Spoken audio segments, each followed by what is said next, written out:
All right.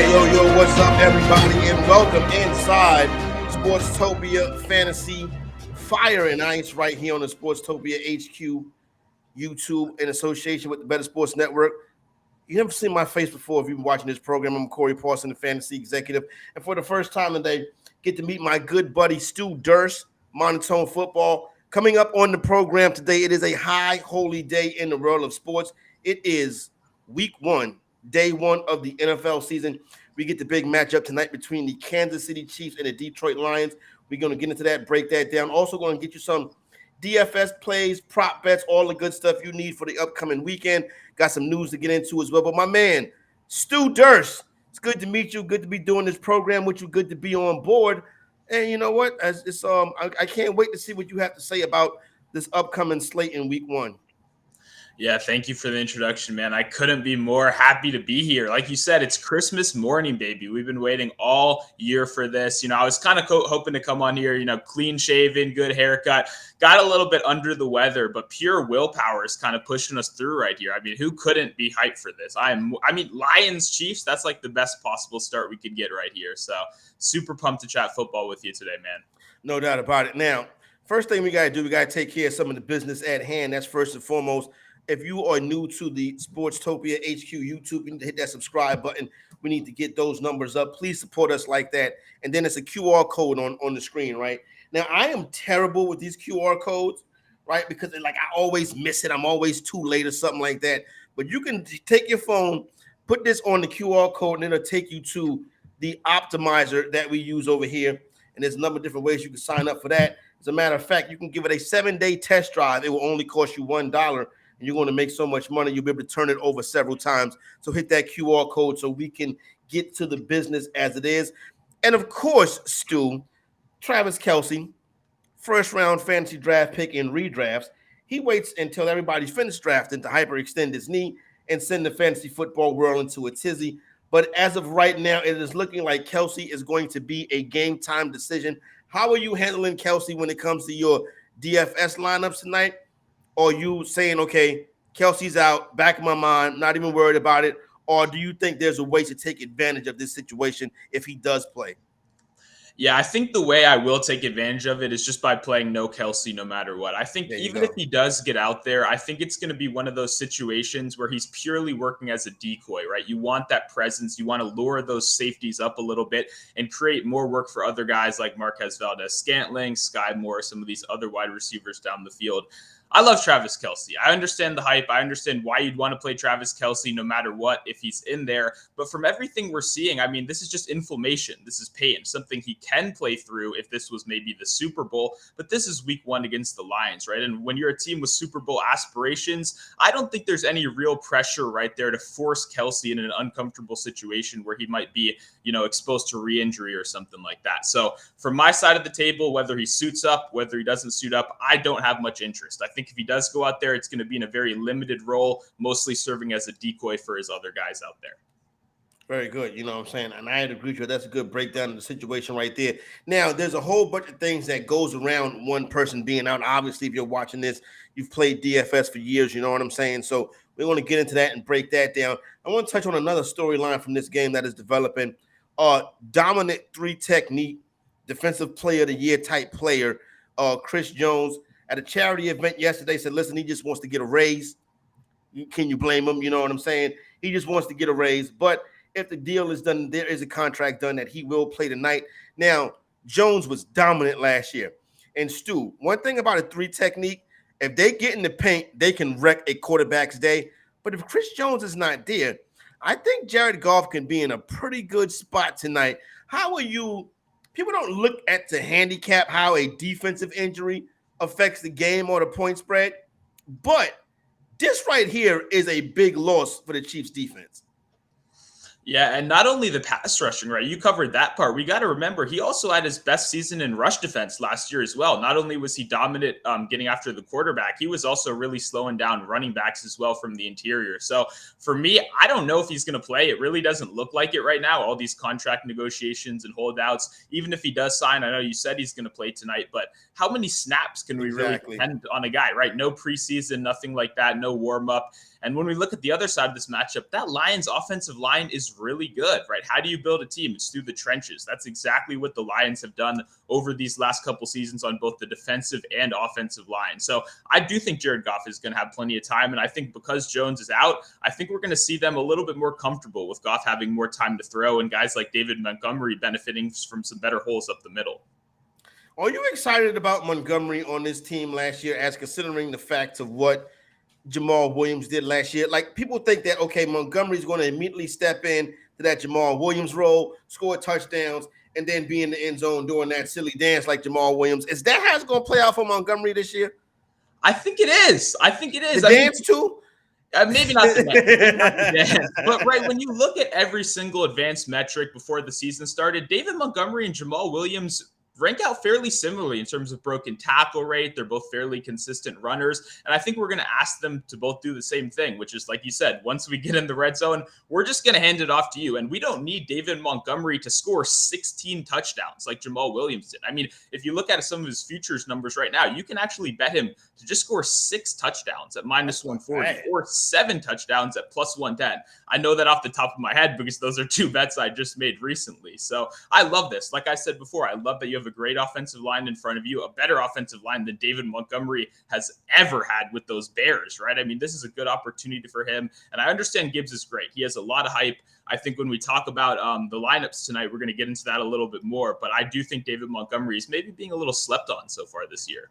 That's interesting. Going in about the mid-round, a season-long draft, you know what I'm saying? But I think he is going to be an interesting piece to take a look at tonight. And let's get ready to at least begin to start the process of breaking down some of the things we want to look at and discuss tonight. Obviously, this is the alpha game, the kickoff game of the season. Now, you know what? I'll be honest with you. Let me just, before we get into breaking down the game, I thought, this is just me being the NFL schedule maker. Let's say I was NFL schedule maker. I would have ran it back because the Eagles play in Kansas City this year. I'd have ran Eagles back versus Chiefs night 1, rematch of the Super Bowl, and that's how it starts. When I see the Lions, my first thought was the NFL is selling fantasy football because this is going to be up and down, scoring back and forth. The total in this game, though, 54.5, now down to 53. Is that sharp money attacking that line, or is that people sleeping on, or people saying, okay, let's bring this total down because Travis Kelce's not here?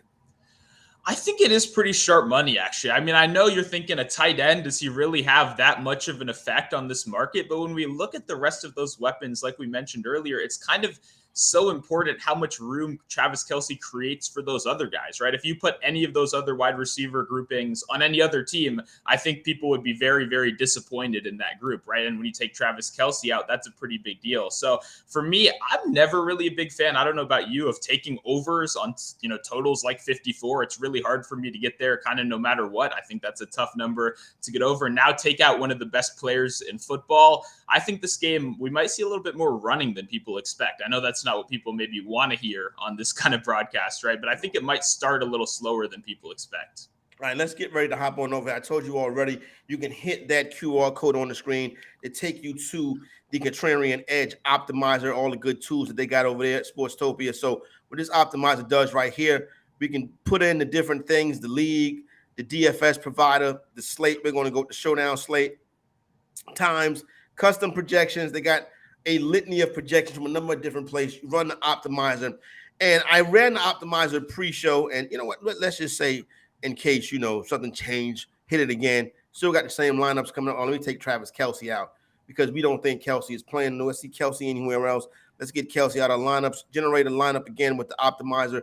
Like I said, you hit that QR code, you can test drive this baby for $1 for 7 days. Not a bad deal right there. Get down with the get down because you will make the money back. First one, this is a blended lineup from taking statistical data from a number of different data providers. Patrick Mahomes, Khalif Raymond, Amon-Ra St. Brown, Josh Reynolds, Isaiah Pacheco, Jared Goff in that last util spot right there. Let's start with Khalif Raymond. I did not expect to see this name in this low price total. He's a dude that I have in season-long leagues. You get to bye weeks and you need to pick somebody up, and Khalif Raymond is normally there, and he gave me a donut. So why is the optimizer throwing him out tonight? We don't want donuts to start night 1, Yeah, no, I mean, it's interesting. You got to have savings, right? When you have this many star No doubt. players, you got to find that savings somewhere. You got to plug the nose, kind of close your eyes for a second, just click on it. I think Raymond pops up for a number of reasons. Obviously, we know this wide receiver group is very thin. Jamison Williams will not be playing for the first 6 weeks. We're bringing back veterans like the ghost of Marvin Jones, who's still around. I think that does open up opportunities for guys like Raymond who can slip in there. Another interesting thing, too, he's one of the only guys in this whole team on a multi-year contract. We've noticed that this Lions team has consistently utilized these 1-year prove-it deals to kind of bolster the other positions on the team. And Raymond is one of the few guys that actually locked in a multi-year deal before the season started. So that, to me, shows some confidence in him. They want him here for the next couple of years, and I think he might sneak up on people in this first week. That's interesting. That nugget about the Lions and their contract situation. I would have never thought to look into that. You know what I'm saying? That's good stuff right there. Now, you did mention as far as Raymond and him trying, as Marvin Jones. It's so funny you mentioned that because I was looking at their depth chart the other day and I was like, Marvin Jones still on this team? Like, I couldn't believe that MJJ Marvin Jones still out there getting it done. But listen, you get an NFL check for this long, you deserve it. So shout out to Marvin Jones. Amon-Ra St. Brown is going to be getting a lot of NFL checks for a long time. The optimizer spits his name out as well. Now, obviously, he's a more pricey player, 10-2 coming in as that value right here, taking up about 20% of the salary cap, projected points value, coming in about around 20 fantasy points. Amon-Ra St. Brown has stepped into being a top target in season-long leagues down the stretch. He was going as high as 8-9 overall. So a lot of people with big expectations, very optimistic for St. Brown after the season last year and coming into this year into what I think is going to be a pretty good offensive spot for him tonight. Yeah, it's hard not to like Amon-Ra St. Brown, right? I mean, he's probably going to be one of the most popular plays on the slate today and even in future games, as long as this Lions team has a super high total right here. I think my one concern is just how does it, like you said, he's going number 8 in fantasy drafts. Is this guy really better already than Devontae Adams? So guys like that we know have put up elite production year after year. I'm not quite sure. I think you had an amazing word right there, optimistic. People are really kind of putting a lot of their personal feelings on a guy like Amon-Ra. The good thing is the Chiefs secondary isn't great, right? They rated out middle of the pack in pretty much every stat last year. We know they're going to give up points. We know they're going to score points, right? Especially if the Chiefs are ahead, we're going to have to force the Lions to be in a more pass-heavy game script, which means a guy like Amon-Ra St. Brown should benefit. I think the biggest thing for me is he doesn't really get downfield too much. He's obviously an amazing route runner, but he does do a lot of his work in the short and intermediate range. We've seen that with the low ADOT from Goff. We've seen that with the low yards per target from Amon-Ra St. Brown. So for me, I like Amon-Ra St. Brown, but I'm not sure if he has maybe the slate breaking upside that some of these other top end wide receivers have. So for that reason, I'll probably have a little bit less of him than maybe the general public will tonight. I wrote down the name Devontae Adams. You mentioned him, and I want to get back to that at some point throughout the course of the program today, right? And you talked glowingly about St. Brown, and then you mentioned Jared Goff, right? If you are the Lions, would you extend Jared Goff? Probably not. Probably not. I try to keep him around as long as it makes sense. I think he's an okay quarterback that can kind of keep their system going. To be honest, I would have probably tried to shoot for the stars in the first round this year. Maybe go for an Anthony Richardson, let him sit for a year, let him learn the system, and then go all out next year.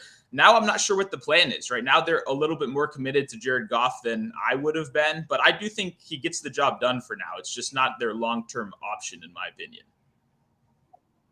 Another player take up about 13% of your bankroll on DraftKings tonight. Name I've seen floating around in a couple of spots is Isaiah Pacheco. Obviously, Kansas City's offense is going to multiply it to different places tonight. But Isaiah Pacheco, 6,800 projections, depending on where you look at, but the blend projection that you get with this optimizer right here is telling us 12.41. What do you think about Pacheco tonight? Like, when it comes to the Chiefs, to me, it's like Patrick Mahomes, Travis Kelce, and then everybody else. Yeah, I'm a big Jerick McKinnon guy. He's one of actually my most owned fantasy players, my most owned best ball players, and I love that. Yeah, I love that Wow. receiving upside he has. You can get him obviously for significantly cheaper than a guy like Pacheco, who mostly gives you that kind of first and second down work, and then they kind of sub him off the field on those third downs, those 2-minute drills. For me, when I look at this Chiefs backfield, I want those most important touches, right? I want those red zone touches and I want those receiving touches. And for me, I think a guy like Jerick McKinnon fits that bill a little bit more. The good news is that obviously when you're a team as good as the Chiefs are, you're going to constantly be ahead. And when you're constantly ahead, you want to slow the game down a little bit more. You want to control pace a little bit more. And that's where a guy like Pacheco can really stand. So if you're confident that, maybe the Chiefs actually take care of business and this 4-point spread is an overreaction and you love the Chiefs today, then you probably should be playing a lot of Pacheco because you think they're going to be controlling the pace. But I think it's a little bit a closer game. I think we see a little bit more throwing. And I think a guy like Jerick McKinnon could be a pretty solid pivot right there. That's interesting, right there. When you did the miser, and I locked Jerick McKinnon in to a couple of I locked McKinnon into all the lineups. I want to ask you about one more player, then we'll get to these lineups. And this is my thing, right? And I understand. I'm gonna ask you about 2 players, and I understand, the thought process behind DFS and the way we attack these games and stuff like that. But I'm sick of DeMarcus Robinson and hearing about the next Tyreek Hill and these dudes, right? And every year, I got to get MVS and got to get Sky Moore and got to get Rashee Rice and Kadarius Toney. And then you get on the field and it's Patrick Mahomes and Travis Kelce. What are we doing with these poverty wide receivers, Kadarius Toney, Sky Moore, and Rashee Rice? You know what I'm saying? What are we doing with these guys? It's tough. It's the question I'm trying to avoid. For me, I'm just trying to go to Patrick Mahomes. Yeah, no, literally. I'm trying to get as much Patrick Mahomes as I can and then minus the rest of these guys, right? Why trust these individual, like you said, very fluky wide receivers when I can just go to the source, when I can go to the guy that has back-to-back 300 passing yard seasons? For me, a guy like Rashee Rice might not even play, right? We have no clue if he's going to suit up. We don't know if Richie James is going to suit up. We really don't even know the depth chart. Justin Ross, another guy who people are seemingly playing in DFS. I'm not even sure if Justin Ross is going to play an NFL snap this year. So I definitely would not have him in my DFS lineups tonight. But to answer your question, I'm trying to avoid because like you said, even a guy like MVS, who we know is going to be out there, we know he's going to be running 80% of routes tonight. He's not a great wide receiver. We know this, right? Yeah. And to trust a guy like that, especially at the salary he's at right now, is very, very tough for me. The only one I'll sprinkle a little bit of is probably Kadarius Toney. I know he's never on the field. I know when he does get on the field, he always pulls that hamstring. But man, for those like 3 to 4 routes that he runs when he's out there, he's electric. The guy is absolutely lightning in a bottle. So I'm going to have to get just a little bit of Kadarius Toney just in case he goes off tonight. Kadarius Toney needs to join Cooper Kupp at the hamstring specialist that Cooper Kupp told us he was going to go see. Boy, I tell you what, the Patrick Mahomes thing, right? Are you familiar with Jake Seeley? It's like a ranking season-long guy. A cool guy. I used to work with him a couple times. I'm in his flex league. You should do a show with him, very popular show called the Fantasy Football Frenzy, right? And he used to have this commentary where he would say, and you described it with Patrick Mahomes. Why buy the icing when you can buy the cake? So it's like, why are you dealing with all of these no-name poverty wide receivers when you can just go get Patrick Mahomes? You see what I'm saying? And that's exactly what I think the theory is. Let's get into some of these lineups right quick. Get your thoughts on it. This is the blended lineup. Now, with this optimizer right here, you can hit the QR code and check it out for yourself. Give it a test drive, right? The blended optimizer gives us Jerick McKinnon, Patrick Mahomes, Amon-Ra St. Brown, Jared Goff, Isaiah Pacheco, and Josh Reynolds. We've discussed all of those players except for Josh Reynolds. What do you think? Is that kind of the direction that you think we should be looking to go tonight? With McKinnon up in that top spot. I do. No, that lineup sounds great to me. I've already this is all right, wasn't it? I was reading it like I'm gonna write this down. No, same here. I've actually already bet Josh Reynolds for tonight. Last night I posted his receiving yards at 23.5. I thought that was a little bit disrespectful. We've now seen the market adjust a little bit up to 26.5. We got to remember, this is a guy that averaged 39.9 yards per game last year, despite the fact for the most of the season, he was really irrelevant, right? DJ Chark was in there. We had TJ Hawkinson for the first half of the season. when he finally did get those opportunities to play, right? When he finally did play at least 50 snaps a game, he averaged 59 yards per game. So that's proof. If he had opportunity, he was able to take advantage of it last year. What I like is he's a downfield target, right? 11.8 ADOT. That's in comparison to a guy like Amon-Ra St. Brown, who, like I said earlier, is running a lot of short and intermediate routes. And when he's your best wide receiver, the safeties have to respect that. We're going to see those double teams on a guy like Amon-Ra St. Brown. We're going to see that safety help for a guy like Amon-Ra St. Brown. That leaves one-on-one downfield situations with Josh Reynolds, who you don't need to believe in the talent, right? We just need one catch. To me, it kind of feels like Marquez Valdez-Scantling, but just at a cheaper price on the other side. And especially, like, who's the competition? It's Khalif Raymond. I don't know. It's no same dudes. Yeah. Them same dudes we talked about earlier. Here's a different one right here, but a little bit more of a running back slant to it. McKinnon, Patrick Mahomes, Jared Goff, Montgomery, Gibbs, and Sky Moore. Yeah, I don't mind that. I think for me, I'm not going to be doubling up on Gibbs Montgomery. I think that's a unique way to kind of get away from the field, especially because a lot of people are anticipating Gibbs to have insane receiving production. But I'm not so confident in that. Obviously, I like Gibbs. I'm a big fan of what he did at Alabama, a great prospect. You can tell the Lions absolutely love him. But when I hear quotes like, we're going to use Jahmyr Gibbs in very interesting ways, I think people immediately think the receiving game, right? But I don't know if that would surprise anyone, right? I don't know if that would be a surprising way to use him. That's the only way he's ever been used for his whole career. So I'm kind of curious. Maybe that's a little bit of a misdirect right there. Maybe we're going to see a little bit more Gibbs between the tackles than people are expecting and a little bit less of him out in the slot. So I like a guy like David Montgomery a little bit more, and I probably won't be doubling up with both Montgomery and Gibbs in my lineups. Love it. Good information right there from my man, Stu, Monotone Football, Stu Durst. Hey, Stu, right? So I'm going to get ready to hop into some props and stuff like that and break this game down from that way, right? You like to, you'd like to do underdog fantasy and stuff like that? Oh, yeah. All right, cool. So before I get into that stuff, that QR code, take your phone, hit that QR code. I'm telling you, that lineup I just read is from this optimizer right here that you get right over here at Sportstopia HQ. So hit the QR code, then hit the subscribe button, then hit the like button, and then we'll be good to go. That's the support that we asked for you today. Other than that, this information is coming to you really for $1 for this optimizer for the 7-day free trial. All right, I want to start with something that I put in my underdog. Oh, man, this is a price change on me. Interesting. Okay, I want to start with something I put in my underdog fantasy queue right quick, and I'm glad this didn't change. Patrick Mahomes rushing 17.5. Yeah, that's an interesting number. For me, it opened at like 12, 13, and I think that's kind of like the sweet spot, right? That's the kind of number you absolutely love to see.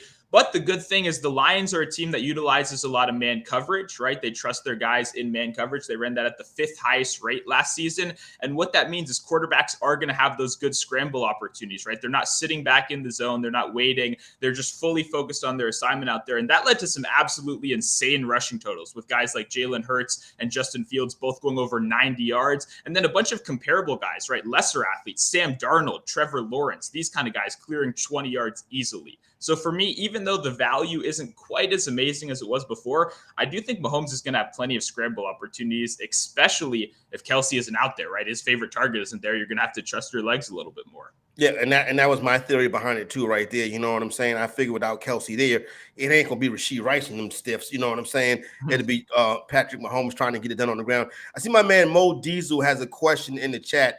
Now we will answer every question that comes up in the chat, but you have to hit that like button. That's how you pay for the question. You hit the like button, and then we're good to go. So Mo Diesel, I take your word that you've hit the like button. So I will ask you this, Stu, start 2.5 point PPR. Osborne. Oh, but I'd say, why are you doing? I'm about to say, wait a minute. But now I see he said I lost Cup. I'm about to say, what in the hell are you starting KJ Osborne for tonight? But okay, now I see why now. So Osborne, Juju, Warren, my guess that'd be Jalen Warren, MVS, and Devin Achane, the Miami Dolphin running back. So Osborne, KJ Osborne in Minnesota. The Vikings are home versus Tampa. Juju home versus the Eagles. Warren home versus the Niners. MVS tonight, and Achane, and if I hope I'm pronouncing that name correct, the rookie running back in Miami, he will be out west in the Chargers in that matchup between the Dolphins and the Chargers. What do you think about this one? He needs 2 of these guys right here.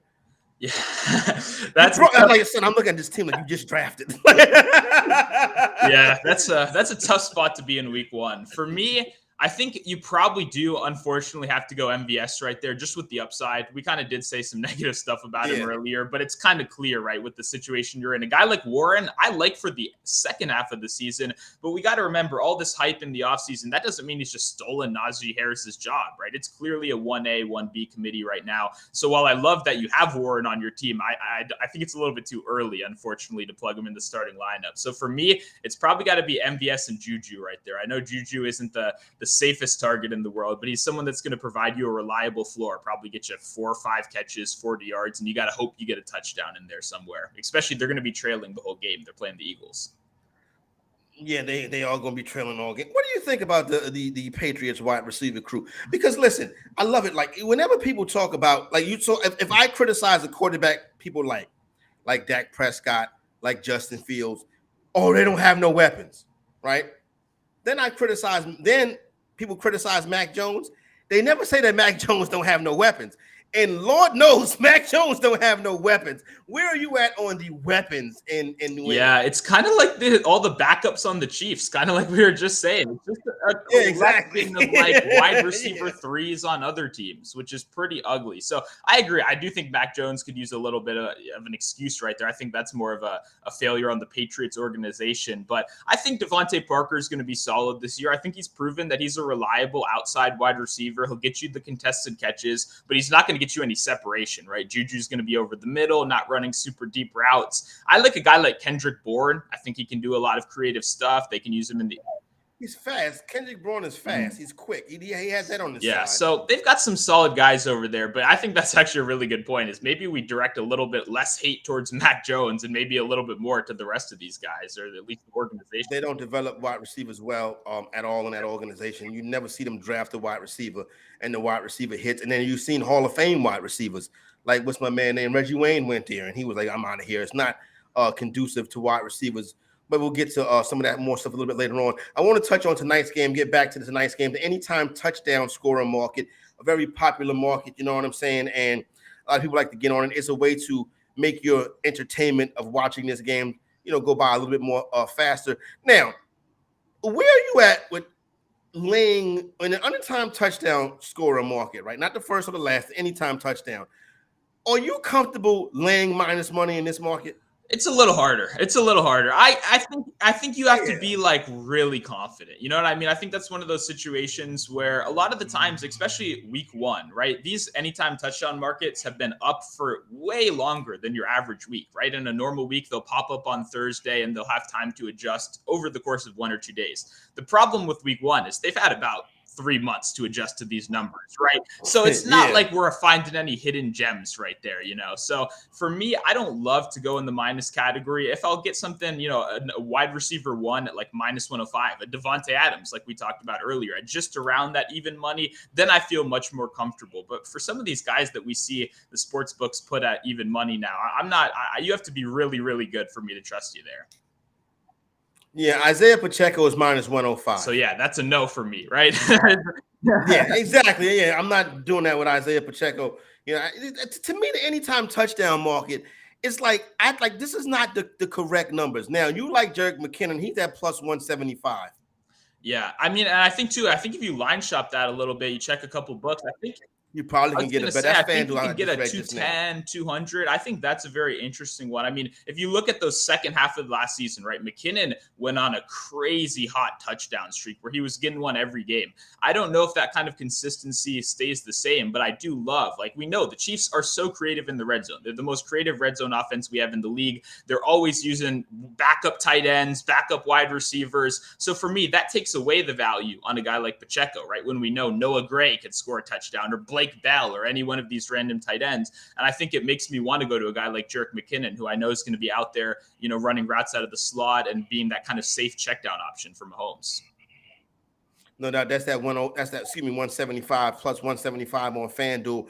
A very popular in-game or late round pick at the tight end spot was Detroit Lion tight end Sam Laporta.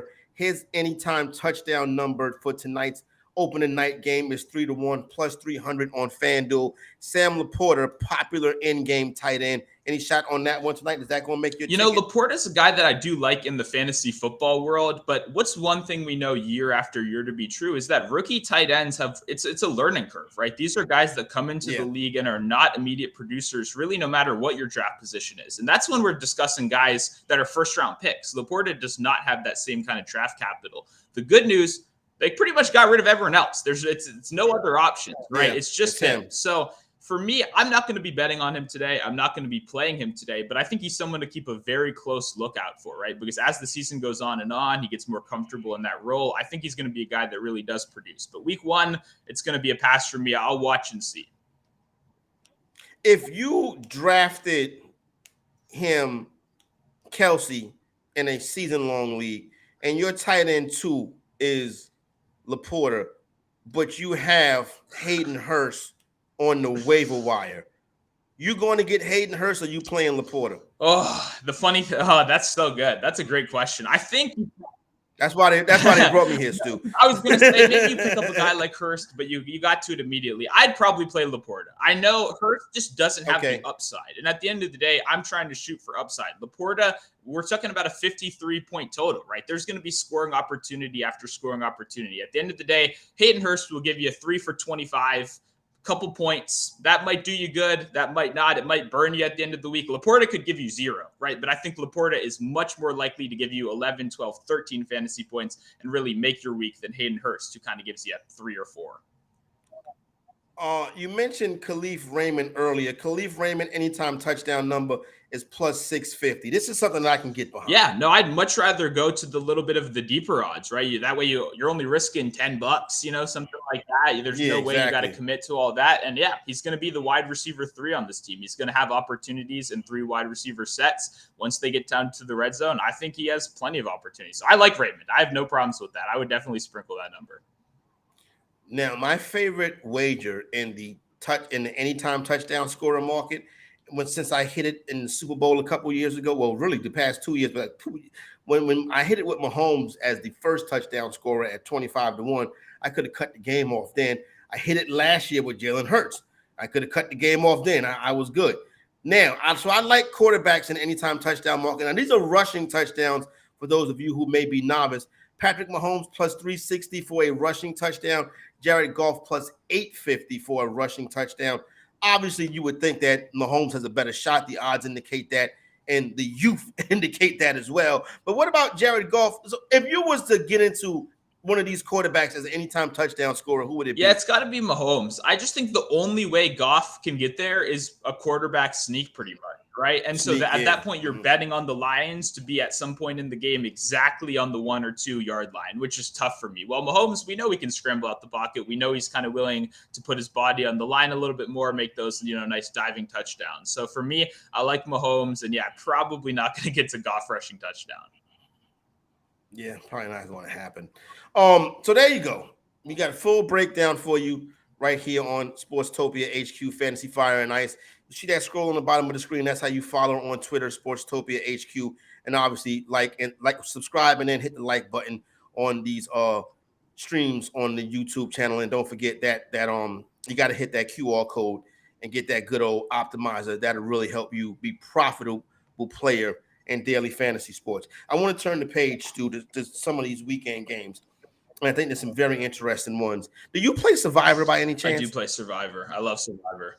All right, good. So we can discuss that a little bit too. Let's Cooper Kupp, hamstring specialist. I never heard of a hamstring specialist before in my life. So whatever, call it what you want to call it. Hamstring specialist. So now this Ram team is going against Seattle. Seattle is laying 5.5 at home. This is one of the popular favorite bets of the week. I would say to be wary of this. Now, I understand Kupp's not playing and the Rams have a poverty roster, but I believe the Rams are 8-1 ATS their last 9 games versus the Seahawks. I wouldn't play this in Survivor.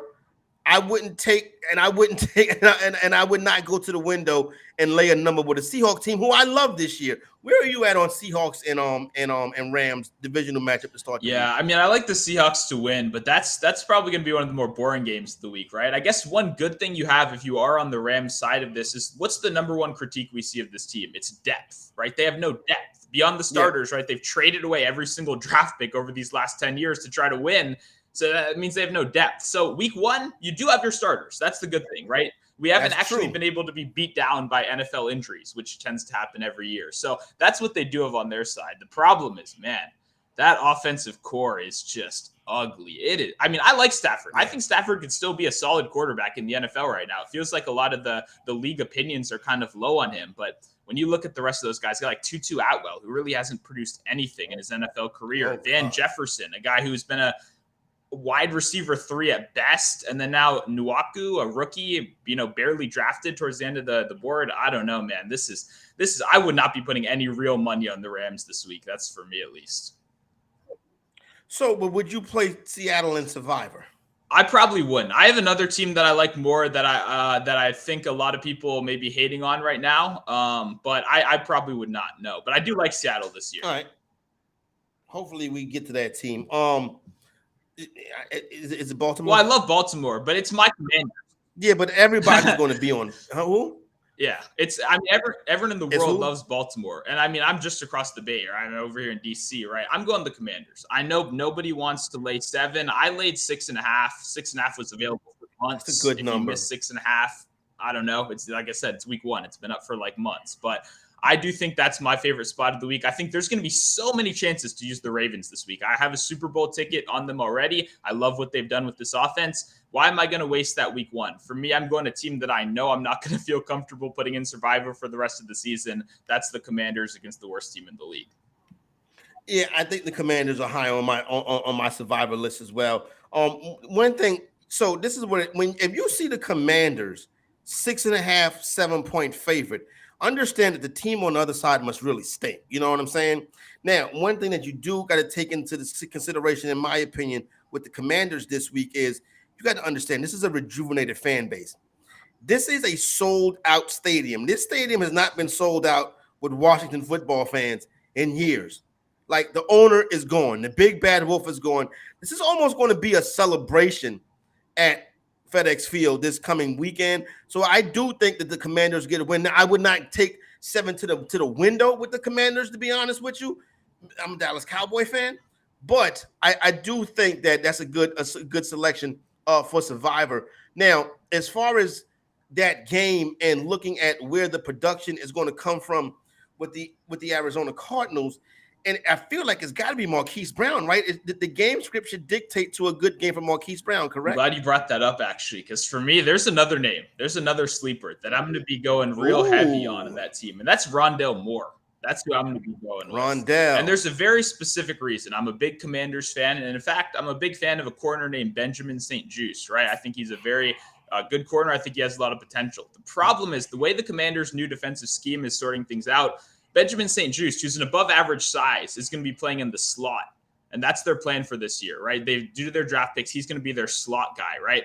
Rondale Moore is one of the shiftiest wide receivers we have in the league. We know he does a lot of his work after the catch. This is a guy that's had a negative ADOT at times, right? Completely all those screen passes, those weird kind of creative plays. Washington is also one of the worst tackling secondaries in the league, which is something that's been true for the last 2 years. And I really don't see much of a change in personnel here. So for me, I like the fact that Rondale Moore can just take a screen pass to the house. And I also like the fact that I think he has a great kind of speed mismatch in the slot right there, even though a guy like Marquise Brown will probably out-target him today.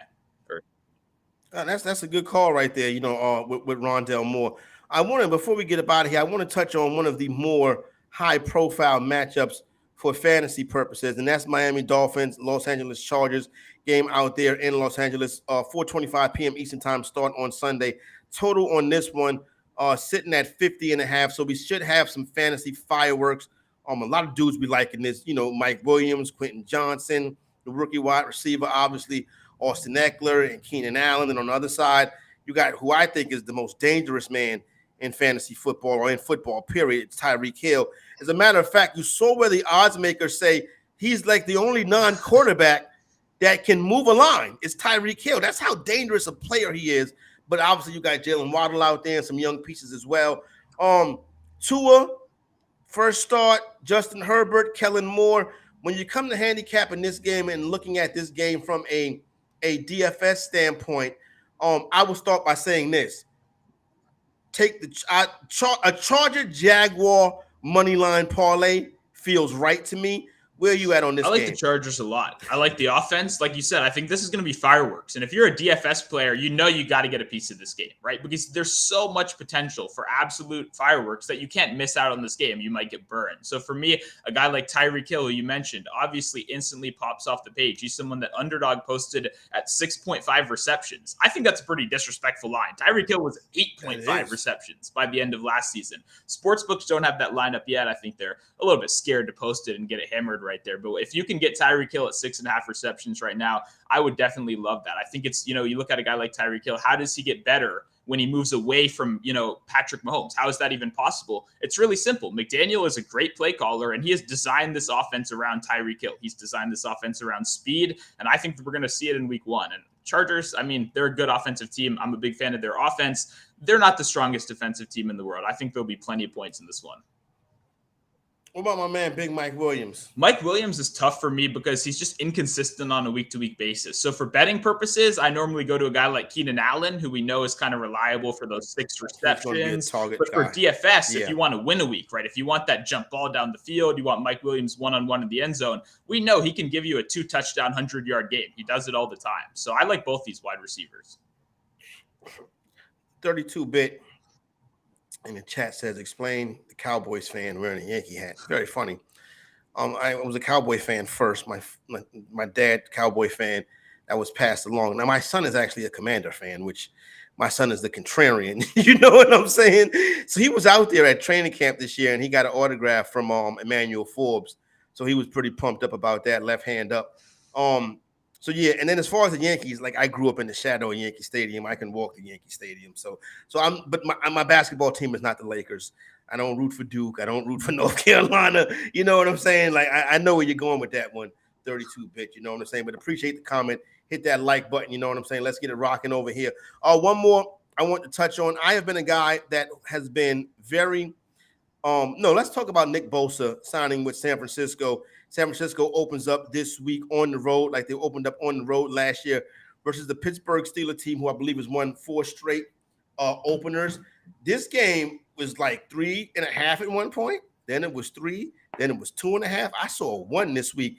Stu, I think by the time this game goes off on Sunday morning, I think the Steelers are going to be the favorite. That's crazy. I think the Bosa news might stop that in its tracks a little bit. I think people were a little bit worried about that. Now we know he's back. The only concern is how many snaps does a guy like that play? I think we hope it's a lot if you're on the Niners side.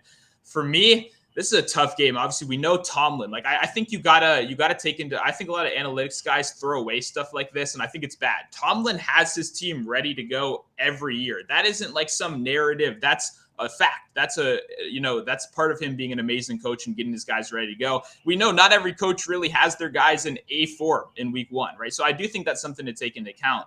That being said, I think this 49ers team is simply better. I'm not a fan of Brock Purdy. I watched him play college football. If you watched him play college football, you're probably not a fan of him. If you're an NFL fan that just saw last year, maybe you love the guy. Either way, what I do love is the Kyle Shanahan system. He makes this so easy for these guys. We're not asking you to read the field, buddy. We're asking you to make one read, hit one of your guys, and let him, be a yak bro. That's what they do over there. So for me, I think this Niners team is better on both sides of the ball. I'm not buying the fact that, okay, congrats, the Pittsburgh Steelers offense scored on every possession they had their starters in the preseason. You're going against 3rd and 4th string players, right? I'm not impressed by that. Yeah. I think the public is super in on Kenny Pickett. They love what they're seeing from the Steelers. For me, I'm just going to take the better team in this one in San Francisco.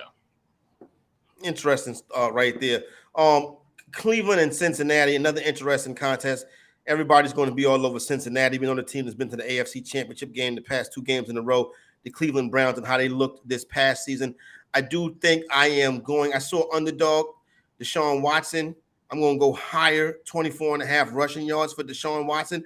And I think the Browns are going to be competitive in this game. And I would take the 2.5 with Cleveland. Yeah. Well, we're getting to all my hot takes early. I'm off completely the Browns. I think for me, Deshaun Watson was my favorite player ever. I've watched every snap of his career. Maybe not ever. After 2 years ago, I'm kind of off that wave now, with all the stuff we found out. But the point is, I'm a big fan of Deshaun Watson. And I think there's clearly proof on tape, right, from last year and now even in the preseason. I'm not seeing the same guy out there. And when you look at it, he would be a historical outlier. Any player to sit out for a season and to come back, we've seen dramatic drop-offs in production, really no matter what the position is. I know a lot of people are saying, look, let's just say, Watson, he's got all the pieces around him. All he has to do is just play better than he did last year. For me, I haven't seen any proof that that's going to happen, right? Whether it was the end of last year when you theoretically should be more comfortable with your offense, or in preseason where, like I said, you're playing against backups. You should look dominant out there. Deshaun Watson, at a time, was, in my opinion, a top 3 quarterback in the league. I'm not sure what's happened since then, but I need to see it before I believe it. So for me, until he proves me wrong, I'm going to be completely out on the Browns. That you feel about Deshaun Watson the way I feel about Kyle Pitts. I got to see it. I'm tired of hearing about it. Bigfoot, you know what I'm saying? Always hear about it, but never see it. Your Watson take is interesting. I was looking at some numbers, right? And I understand the Russ thing and stuff like that, but I was looking at his numbers. Like those games that he played, he had the same measurables as Zach Wilson. And I'm like, oh, this guy was real bad last year. So maybe it is Russ. Well, I hope it was just Russ. If not, this is a Ben Simmons fall off. Speaking of, and then we'll get out of here on this. Speaking of people missing time, I agree with what you're saying, right? But everybody loves Calvin Ridley, and he just missed a year. But nobody's talking about Russ with Ridley, and I get it. He's not a quarterback per se, but you said you think it goes to any position. Yeah. Oh God, you're really making me give all my unpopular opinions right now. I'm kind of a little bit, in the same category. I see everyone running out of the gates week 1 to bet Calvin Ridley 60 receiving yards, 62 now, 63, whatever. I understand the appeal. My general opinion is I think Calvin Ridley actually does have a pretty solid season by the end of the year. I think actually a very good season. If you drafted him, I think you'll be happy. I think that's because the Jags will be worse than everyone expects. I think the Jaguars are kind of a fake giant. I think everyone is expecting them to take that superstar leap, when in reality, the strength of their team is the skill position players. Look what happened on the offensive line with injuries. Look at that defensive line. This is not going to be a very strong defensive team. I'm a little bit worried about the offensive line now. I think Calvin Ridley will have a solid season because I think the Jaguars will be behind a little bit more than people are expecting. But for me, week 1, after not seeing the guy play in over a year, I'm not going to be running to the gate. I'll just sit back here and watch. And hey, it may make me look dumb when he has 100 receiving yards and he looks like that same guy. But one training camp video of him running a route feels like it just propulsed this guy to be in a top draft pick, which I'm not a part of right now. Jacksonville Jaguars are trying to do something that is tough to do in sports and tough to do in life, and that is go from good to great. And hopefully we can do that this season right here. Fantasy Fire and Ice, Sportstopia HQ, Better Sports Network. Don't forget, hit that subscribe button, hit that like button. That is the way you support us. And you also download that app. Getting ready to get up out of here. We'll be back tomorrow. Fantasy Fire and Ice, talk some more football, get you ready for the weekend. Somebody named Steezy is going to be joining us, so I'll be happy to meet him as well. For my man Stu, Monotone Football, it's Corey Parson, the fantasy exec. Keith, bring us home, baby.